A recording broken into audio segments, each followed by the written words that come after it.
let's be real. Did the title of this video get you?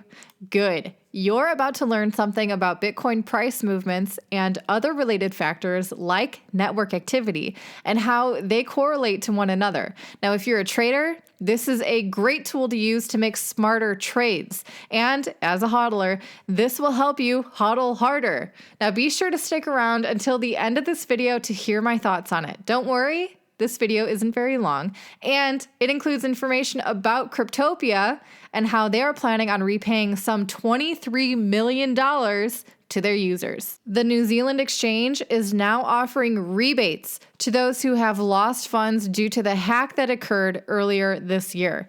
Back in January, Cryptopia suffered a hack that resulted in the loss of about $23 million. Now, I've made a few videos that follow this story, so if you're curious, you want to get caught up, know what happened, check out the links down below in the video description.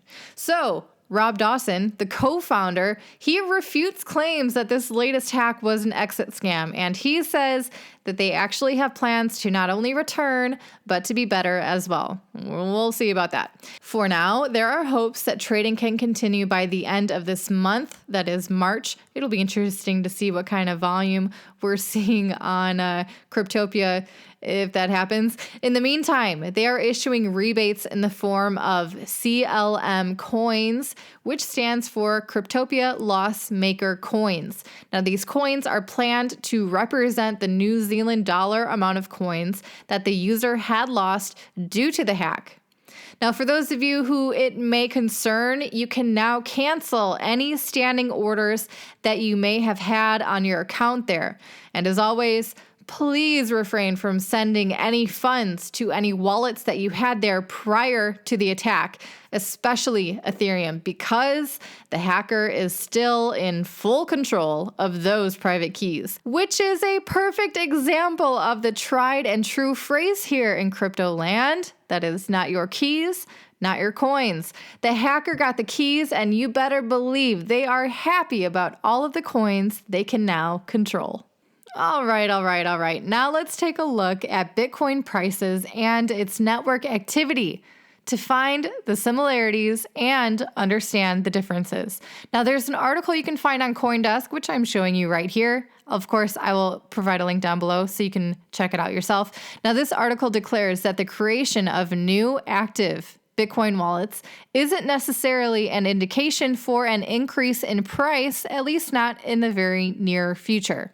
It certainly seems logical that new wallets, which interact with the Bitcoin network in the form of transactions, would coincide nicely with a bump up in price.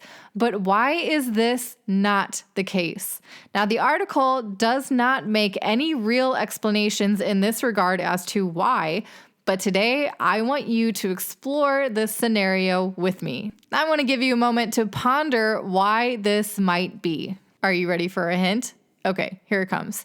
Think OTC trades. Here's why.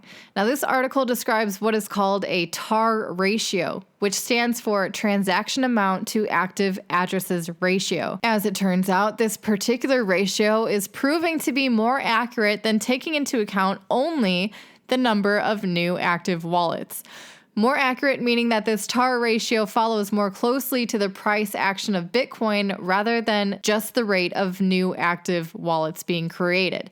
Now, this TAR ratio takes into account not only transactions occurring on the network, but the amount of funds being transferred. Now, this to me just screams over-the-counter trading. OTC trades explain why new wallets are created, but these types of trades also certainly boost the amount of funds involved in transactions on the Bitcoin network. Now, although these types of trades do not occur on public exchanges and therefore do not immediately affect the price of Bitcoin, they do affect the price, albeit in a less volatile way, which explains why this TAR ratio closely follows the price of Bitcoin. You want to learn more about OTC trading and why it doesn't immediately affect the price? Want to learn how to identify the signals of whales and their movements regarding OTC trades? Go ahead and check out this helpful video whose link is right here in the upper right-hand corner.